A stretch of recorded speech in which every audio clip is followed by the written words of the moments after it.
Welcome and thanks for joining Office Hours session number 68 for Watch and Code. This is the place for you to get help with anything you're stuck on in the Watch and Code lessons. So if there's anything you're having trouble with in Practical JavaScript or in the premium content, then you can just ask me directly. So this is the best, most direct way to get help with anything related to Watch and Code. A couple logistics before we go into questions. Number one, this document that I'm looking at, it's linked in the YouTube live stream. So if you're watching the live stream on YouTube, then you'll want to click in the details, the video details, and you'll get to this document. Here we have a couple links. The first one is linked to the Facebook group. This is important if you want to get information about upcoming sessions and other announcements that are posted in case things change. Like typically we do office hours on Monday at this time, but in case there's a change, you'll want to join there so you can get notifications. Second is if you do have a question, you'll want to call in. I will try to take a look at the YouTube live chat periodically and also take a look at the if anyone posts in the Facebook group, but I can sometimes miss those. And it's also just, it's kind of hard to post your question over chat. So if you're watching and you want to ask a question, you'll want to call into the Google Hangout. So those are the main logistics. The last thing I want to say is there's some new stuff. So Accounting JS 23 was released this week. And this one was pretty different than previous lessons in the Accounting JS series. It's really specific to a problem that comes up not too often, but when it does, it's super frustrating. That problem is you see some JavaScript code that doesn't quite make sense. And usually when you Google it or you check on Stack Overflow, you'll typically find an answer, within 10 or 20 minutes at most. But sometimes you don't seem to get anything. And in those cases, what I'll often do is I'll just read the JavaScript specification. So the technical name for that document is called the ECMAScript spec, and ECMAScript is the standards organization that oversees the JavaScript language. And in their specification, they've outlined very in great detail what JavaScript is and what it should be and how it should behave in excruciating detail. It's English, but barely. It's like English. I mean, technically it's English, but it's much more like code than English. But anyway, so this is the document that different companies and developers use to write their own implementations of JavaScript. So inside of Chrome, they want to run JavaScript. So Google had to write a version of JavaScript that would work. And they're building their JavaScript engine based on the very specific requirements that are outlined in the ECMAScript specification. So that's what the ECMAScript specification is. And it's really helpful for us too, because if you see some weird quirk, especially if you find code that uses JavaScript in a way that maybe it's not like very common, and you want to understand like why it's behaving that way, if you read the spec, you'll usually find the answer. So it's like a last resort kind of thing, but it's super helpful when those cases periodically come up. So we go through that exercise with one of the regular expression calls in Accounting.js. So that was released this week. And that's it. That's it for me. From here, I'll just go to open questions based on whatever you guys are having trouble with.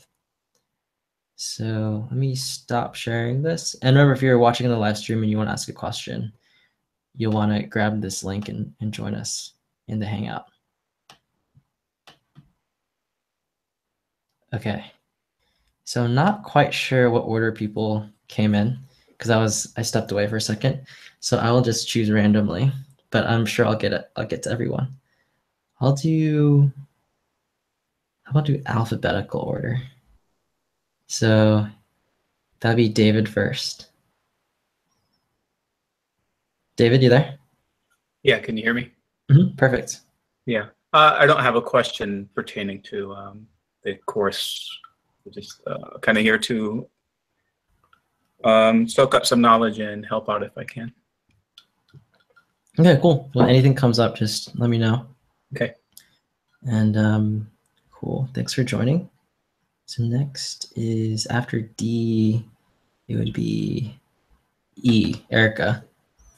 Oh, okay, cool. Yay. So I wanted to ask a question about the to-do MVC jQuery. I was specifically wanted to look at, see if I could try to pull up. There was a specific line that I wanted to talk to you about. Let's see, where is it?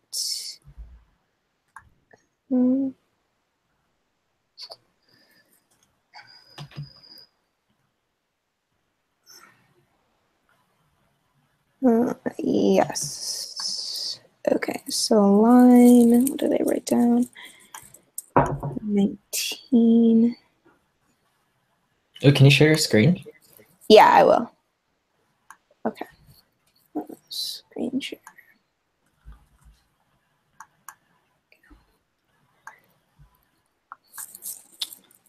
All right, so my confusion came from when we're talking about the filters or get filters to do specifically. I see that we write if statements for if this filter is active, then we return the get active to dos, and then so and so for completed.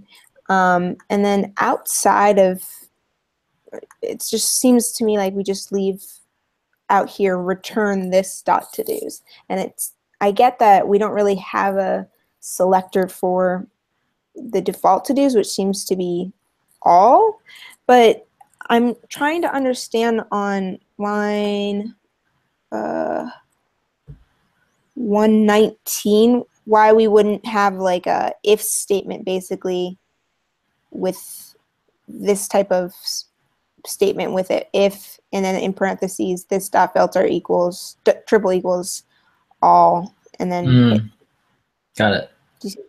Okay. So you're basically asking, in line 115, what if we instead have if Right. this dot filter is equal to all, then return this dot to dos? Right. Right. That sounds totally reasonable. Yeah, I mean, I think if anything, it seems more consistent. Okay, I just so I think that's in the video you say it goes directly, if it's not either of those if statements, it directly goes back to where was that? It'll go back to this dot to dos. I just didn't know if that was just like a best practice type of thing, or it just was unnecessary to put an if statement. Yeah, I don't think it will make a difference. Okay. But I wouldn't say there's like a best practice here or anything. Okay. I think what you're suggesting seems perfectly reasonable as well, and arguably more consistent, right? Okay. Because it's like if it's the all filter, then return everything. Right. Whereas this is like implicitly, you just kind of, you have to contextually know that's happening. Right. So yeah, if anything, I think your code's actually, your suggestion would be more clear. Okay. I think you could, I mean, try it out and test it and just see if it works. I think it will work, but okay. I can't be sure. Yeah, I mean, I'll try that.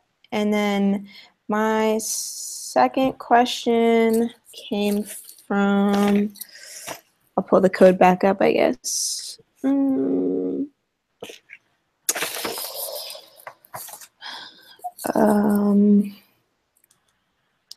Oh, I was a little bit confused about method chaining. Okay. And so let me share my screen again. Share.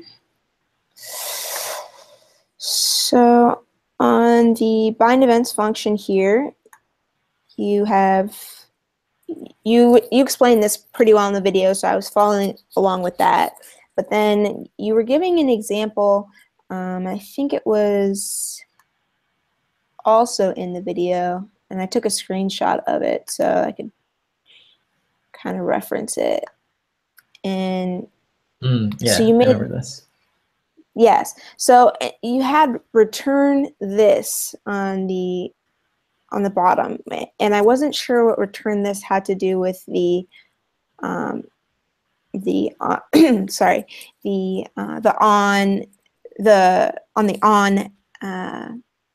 object, or the property, the on property. I wasn't sure why we had to write return this to make sure that we could keep adding more things to the fake element object. Did you try it without the return this line? Well, I just looked at the code that we have in the jQuery. Mm-hmm. Well, let's do this. Let's take my fake element and open a new tab.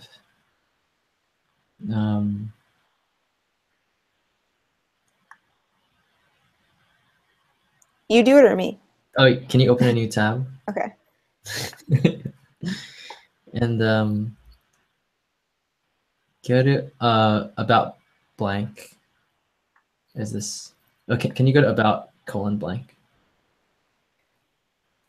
Yeah, just so we get a blank tab. And type in that example, the fake element one. Okay.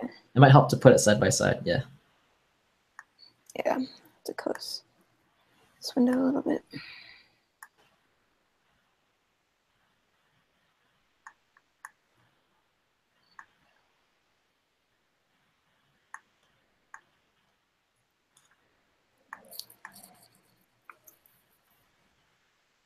Great bookmarks. Thanks.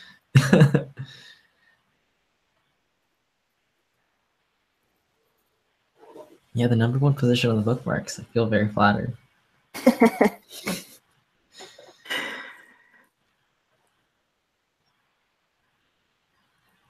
Can you Command plus a few times just to make it a little bit bigger? Yeah. Yeah, I think it's better.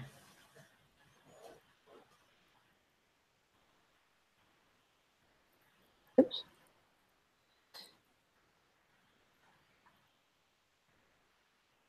I think it was something. Right. Yeah. Okay.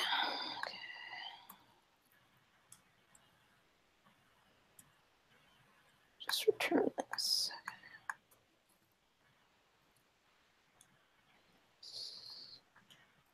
Well, first of all, do you know what this is? Like what this will be when you call myFakeElement.on?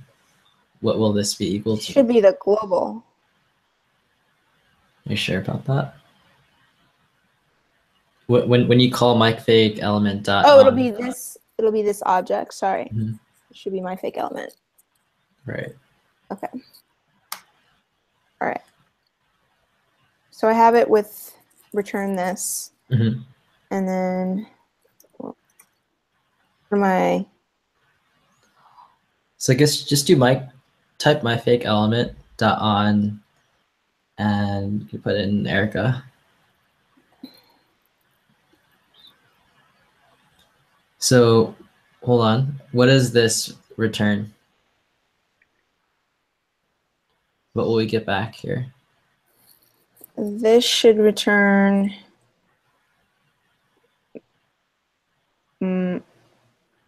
on with my name with Erica. Well, it's going to console log Erica, but what is this? What is this line of code going to return?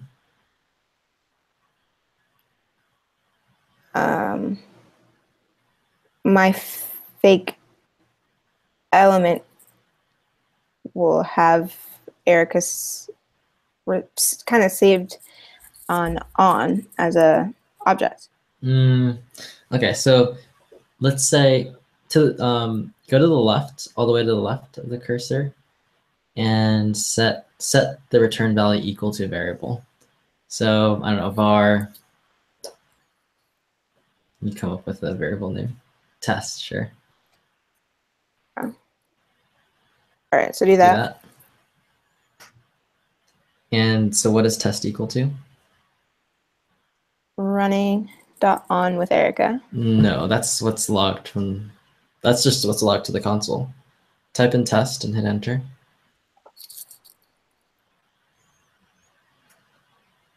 Oh, it's equal to the object. Right. And then, It's equal to my fake element because I've returned this. oh, so I was just being, that's just is, Erica is just an argument being passed in. Right. It's just being logged to the console, then thrown away. Got It's it. not, Erica's not saved anywhere. Oh, I see. So the something is just is an argument that's being used, but what's actually being saved is the what's saved to, is on with the object. Well, what's saved to the test variable is the fake element. Right. I got that part. Mm-hmm. So on has its own function. No, on is a method. Or on is a method, and so in that method, whatever comes up, whatever is returns from that method is on. No, what is returned when you call my fake element dot on is my fake element. So why? I guess I'm confused about the return this part then. Because So let's do this. Clear the console. So just hit the clear thing, and then type debugger semicolon shift enter, and then do var test equals my fake element. Yeah, on, and then what another person's name, Russ or Sherry. you spell with an I, Sherry, or I Y? think it's one R. It is, but spell it any way you'd like. Okay. Sorry. All right. All right. So let's take a look. Make this bigger. So, okay.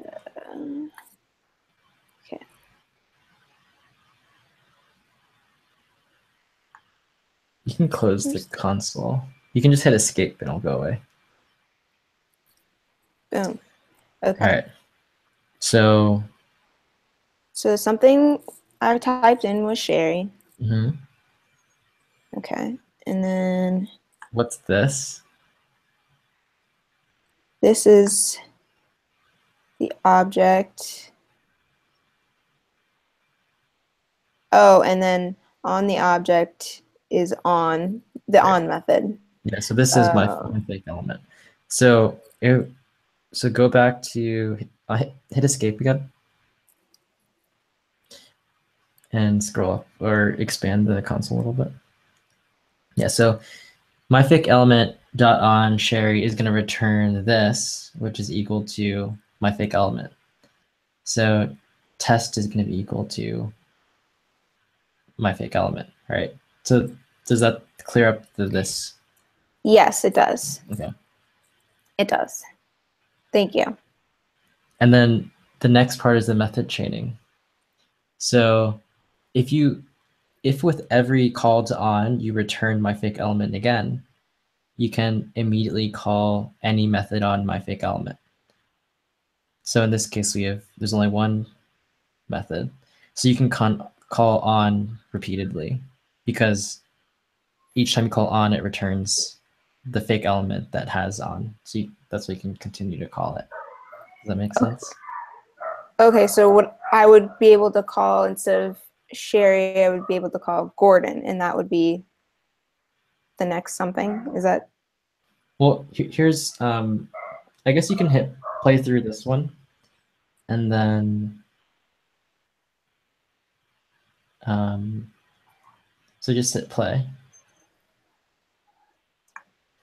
and then run this test. So do test. So test is equal to my fake element dot on Sherry, right? So you can do test, or no, do test dot on, Test dot. and then you can do someone else's name. Okay.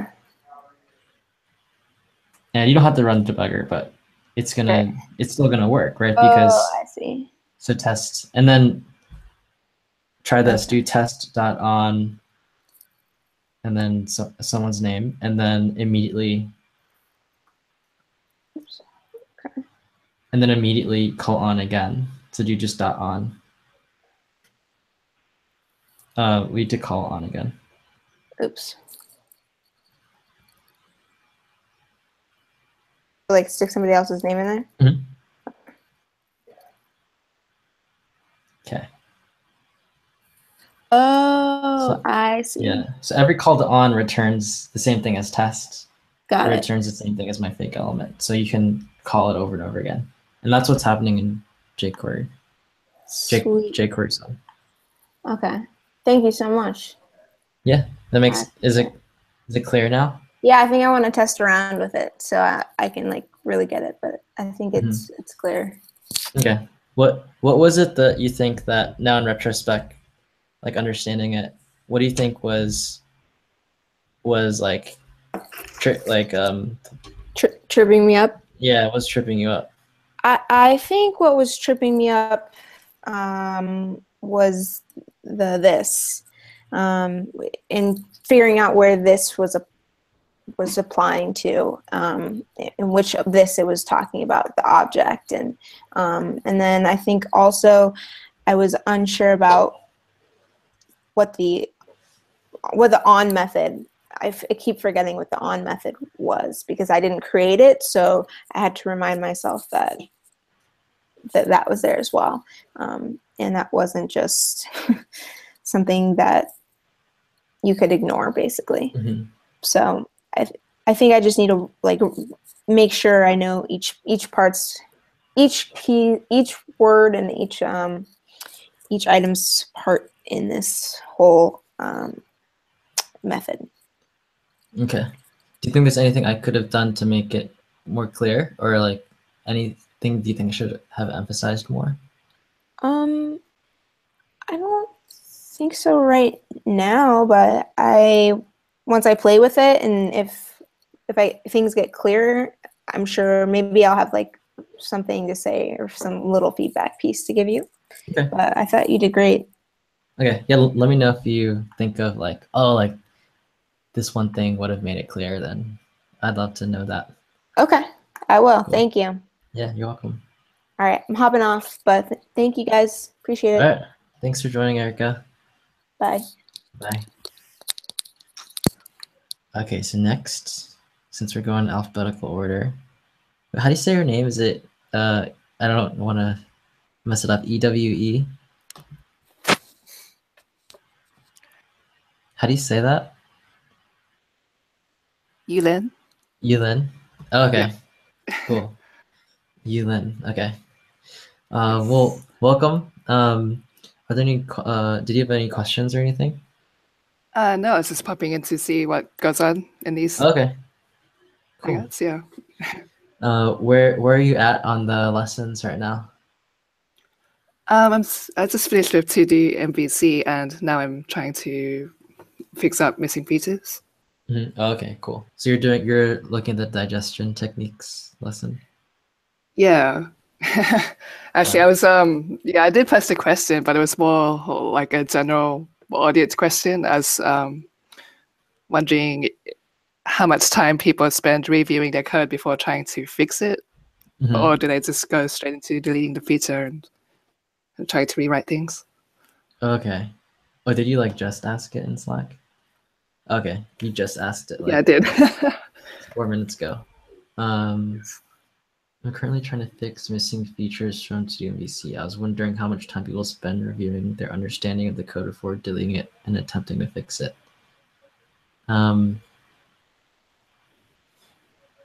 Yeah, I'm sure other students will chime in. And maybe if there's anyone here, like I know Sherry and David and maybe Peter, I'm not sure, have already done that section. Well, actually, you want to hear from David, Sherry, and Peter? Here, I'll paste that question here so they can see it, because I'm not sure if they have checked the Slack. Something. David, Sherry, you there?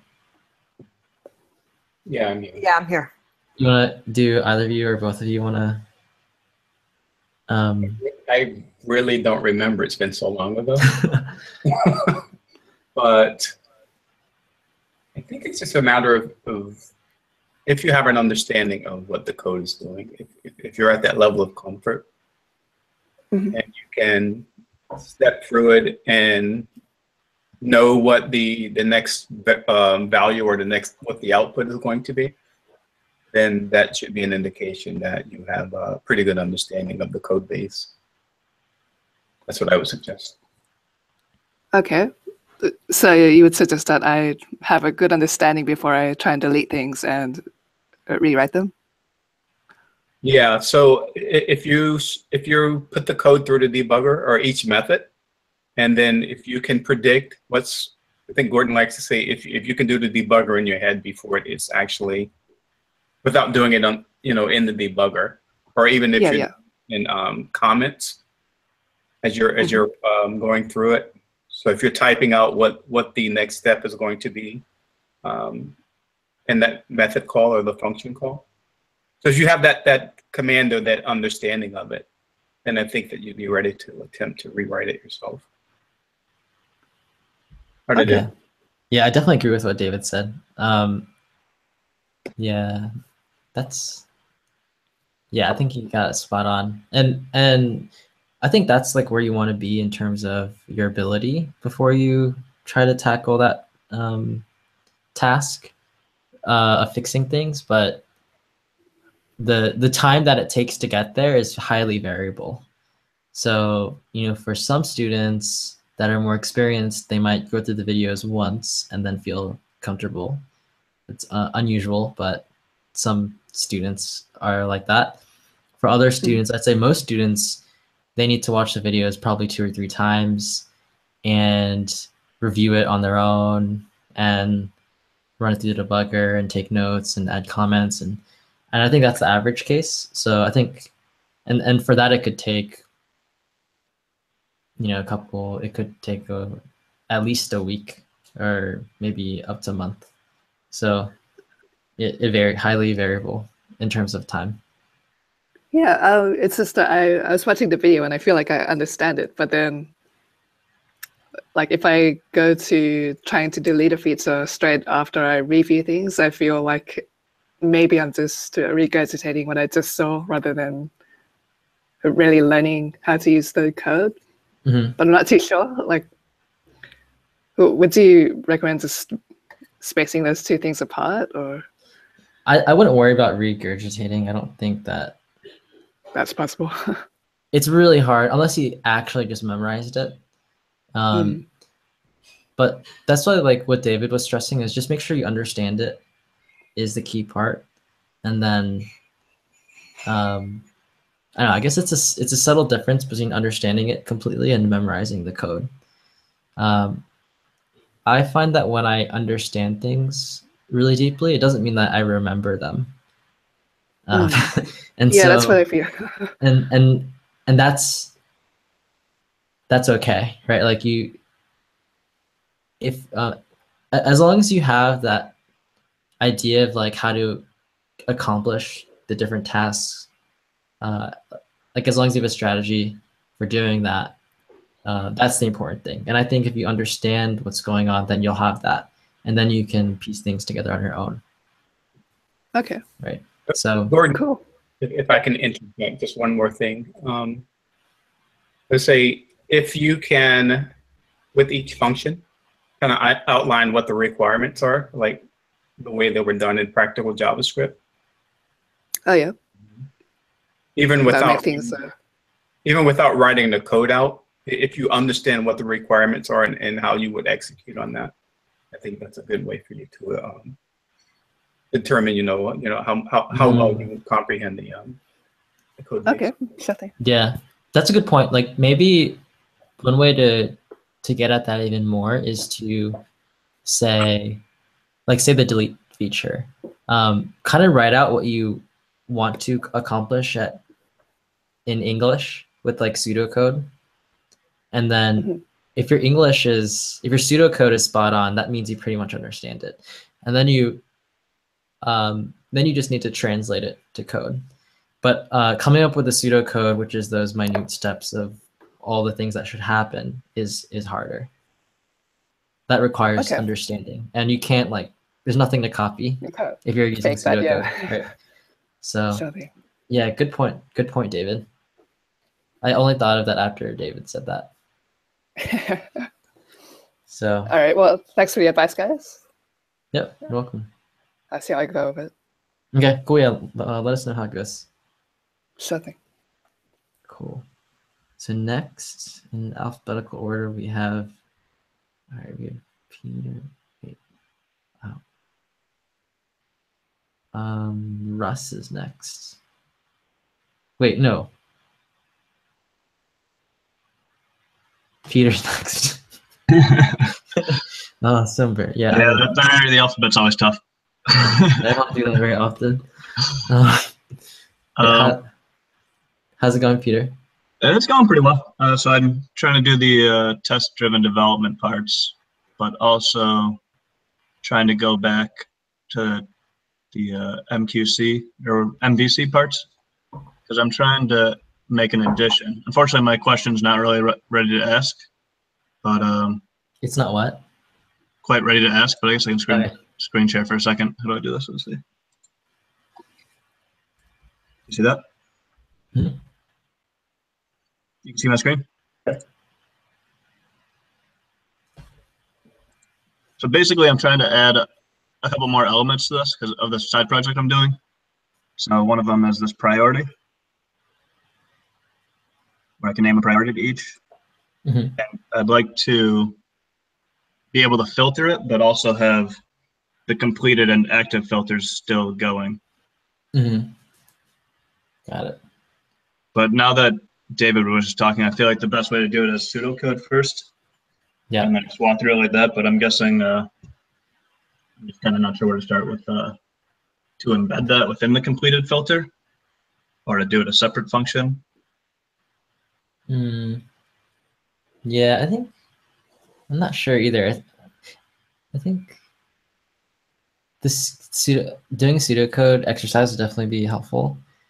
Because I think you just have to think through the different cases and like if you have conflicts, like what do you do? Like if it's active and if it's inactive, are you still going to show it if you filter a certain priority? Like that's your decision. I'm not sure how you want to handle that. And I don't want it to overwrite the completed or active.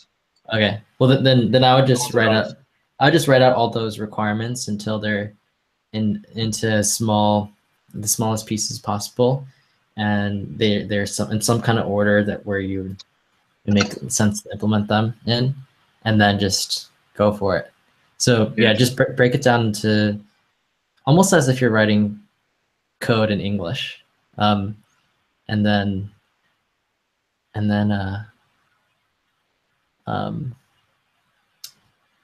yeah, and then translate it into code. This reminds me, it's very relevant to. I know this is pretty far out if you're into test-driven development, but it reminds me a lot of the video I just released, Accounting JS 23. And let me show you what I mean. Let me share my screen. Because they have like really, I guess, when I talk about write pseudocode English, almost as if it's code, the JavaScript spec is kind of like that. So if we're looking at, I think the ES6 one was good. So this is the document that describes how JavaScript should work. And here's a good example of this for the regular expression section. All right, here it is. So when you call regular expression as a function and you pass in these arguments, these steps are taken, right? And do you see how like descriptive it is and detailed it is? Yeah, you can write the code right from that. Yeah, exactly. So this is not JavaScript, but you know, given this pseudocode, you could implement this in any language, right? And so like if you're a programmer, you want to be thinking like this. Yeah, very true. Right. And if you can go through this exercise, then the implementation will be pretty straightforward, as long as your logic is sound. And Yeah. I know, hopefully next week I'll have questions better. Yeah, and it's even like the if and else statements are in here. Yeah, exactly. And so this reminds me of what Yu Lin was saying too. It's similar. If you want to be able to think about code like this in a language agnostic way. Does that make sense? Yeah, for sure. Okay. Yeah, and then I think just through stepping through that process, you'll probably get the result you want. But you'll have some trial and error. Yeah, for sure. Most likely. Yeah, because you never get it right the first time. Yeah. At least I don't. Maybe some of you do. No, for sure not. All right, cool. Cool. Did you have any other questions or just comments or thoughts? None that I can think of. Okay. Wait, so where are you in the test series, the testing series? I'm like 10 minutes left with finishing the reduce. Oh, okay, nice. We pretty much just finished the last function, but you're about to wrap up. How has that experience been compared to like practical JavaScript and the to-do? I'm trying to start pausing it more and do the test, but I didn't start doing that till the end, so the test pattern is still kind of foreign to me. Yeah, and the testing forces you to think more in that pseudocode too, because when your test cases are like that, right? It should do this if this doesn't happen. Like they're super specific and essentially they're code. So how often do you write in test before you actually do something? If you're writing regular code, do you do that or no? Yes, it depends on it depends. So, or is that just for like if you're doing one function? Yeah, it really depends. For side project stuff, I might not write any tests because it's probably gonna throw the code away. For really early stage products, I might not write any tests because the code's probably gonna be rewritten or thrown away very soon. For code that has like customers, I tend to write tests. Gotcha. Because I think it's an outcome of product quality. So do you do the test at the beginning, or? Yeah. So even with the product prototype first. Yeah, exactly. So, I mean, I guess with most products, you don't know if it's going to survive. So at the beginning, you might have pretty loose tests, like just on the major things. But then over time, you want to like really tighten and solidify everything. So you might add them. For things like I didn't want to hear that like programmers do these tests every time, because that's kind of like a abstract way to think of it. There are cases where I do that too. So for functions, like for something like reduce, I probably will write the tests out. Gotcha. Because there are a lot of edge cases that are where, you know, because reduce has a lot of requirements, maybe, I don't know, like 10 or 20.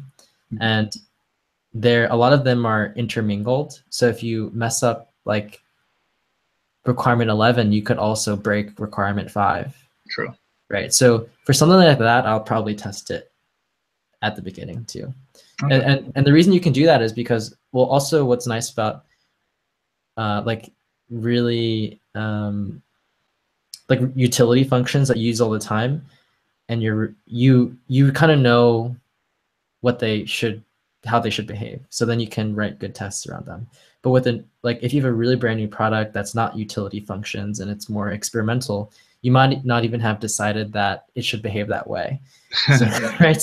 So yeah. So it depends, and I'll sometimes write no tests. I'll sometimes write heavy tests from the start. It depends on the project.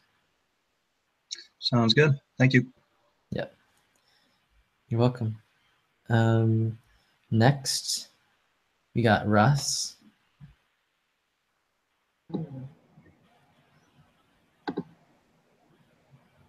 How's it going, Gordon? It's good. How about you? Good, good, good. Thanks. Today I joined with pretty much the same intention as David, just to soak up some knowledge. Just finished PJS 9, and I think maybe next Monday I want to take a step back and ask some questions about the to-do list. Some questions about to-do list. Mm-hmm. But I want to take some time to go over what I did, and maybe I can find some of the answers to those questions myself. So today's So today's just a day to call in and maybe by listening, it will help me go back and find some answers. Mm-hmm. Okay. Yep. Cool. Yeah. Well, if you think of anything, just let me know. Okay. Okay. Cool. Yeah. Thanks. It's good to see you back. um, The biggest problem people have is they just stop, right? So Okay. Coming back is big. It's true. So good job. Okay, thanks. And one other thing I would like to say is, the whole course has been great, but when you went through the higher order functions and the callbacks, I didn't know I was learning that until the end. And then, hey, look what you just learned. Oh, it just made my day. So I tricked you and you were happy with it. Yeah. Oh yeah. Big time. Yeah. I found that I think when you introduce the terminology too early, people just get overwhelmed and they're more concerned about the complicated sounding words than I don't know. It really clouds their perspective, I think, when you use too many fancy words. Right. So yep. So that's why I did that. Okay. Very cool. Very cool. Yeah, I think there are more tricks along the way where I do that. So you'll see more stuff like that. Okay. Sweet. Looking forward to it. Cool. And thanks for coming again. Okay. All right, so we're gonna go to Sherry. Hi there. Hey. You know what? Actually, before I even say, I just wanted to your conversation with Peter. And, I was just going to point it out because you were talking about the pseudocode, but really in so many of the different areas, that's really what you do is write everything out in pseudocode, because look at what you're writing out. That's why it just translates so easily into writing the code for that. So I think that's really the perfect example of how things should be written out. Just to get back to that. Yeah. But anyway. Yeah, I agree. I think what I've seen from this conversation is that that's a really good point, and I wish that I was clever enough to include it. But now that you've brought it up, and I'll think about how I can kind of emphasize that point, because I think it's really. I guess you kind of did do that in the reduce function the whole time, but you just didn't name it. So yeah. But I mean, yeah, you broke it down like that.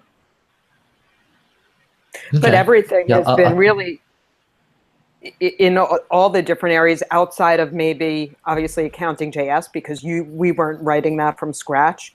We were just doing the different sections. But if you think about it, well, I can't even remember back to practical JavaScript at this point, but even throughout the testing series, there were really for each requirement, a lot of times it was pseudocode first.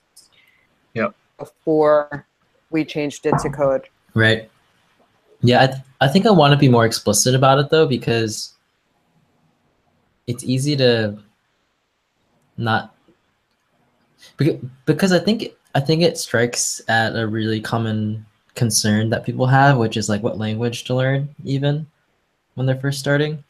And I guess the more that you see that programming is not about languages, you're like even when you're starting and you're more okay with learning JavaScript or whatever language it is, because it doesn't matter. It's just more evidence that it doesn't really matter. And it's like there's this underlying way of thinking that's more important. So yeah, I think that point needs to be said, and I don't think I've made that point at all, at least not explicitly.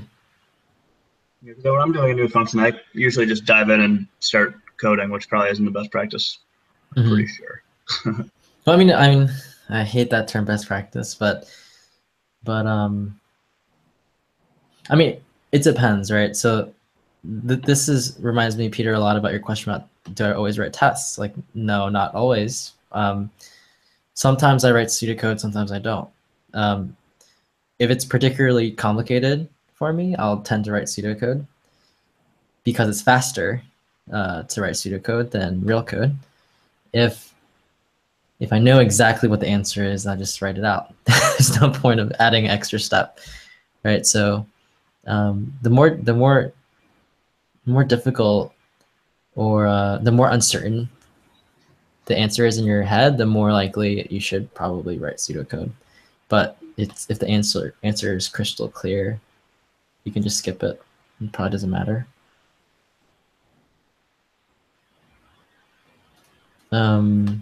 Wait, Sherry, did you have a question? You know what? I do, but my question I'm going to wait until after we're done with the video, if that's okay. Because I don't have the code uploaded, and I just actually had a couple of questions to ask, but I'll wait till after when we're on the Hangout part, if that's okay.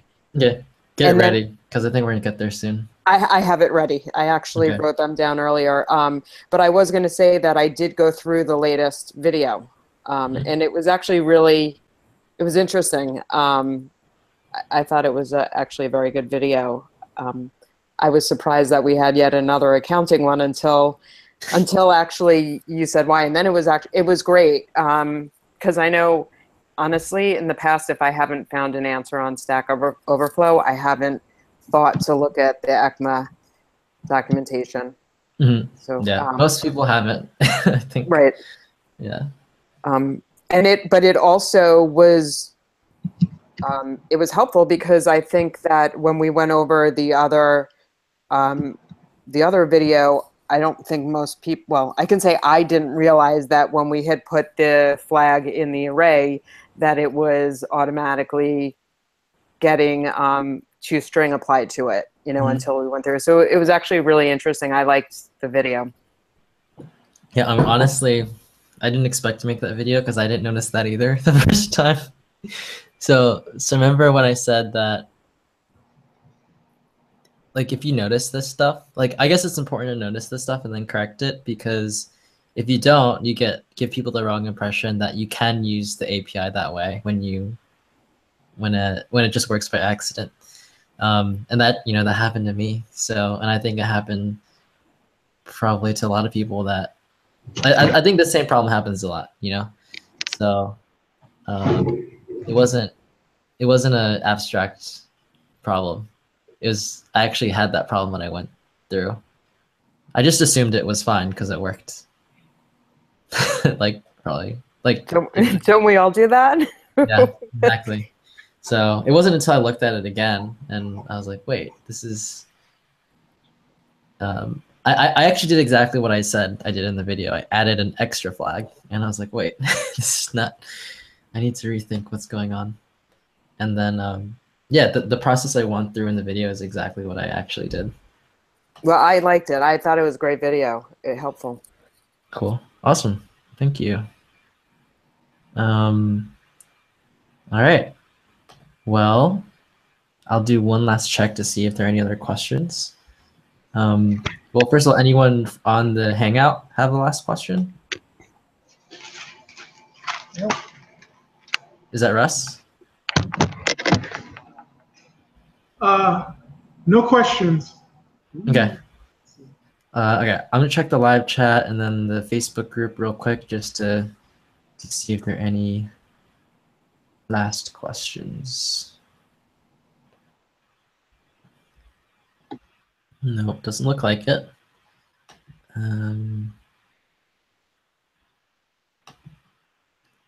Jack said no questions. All right.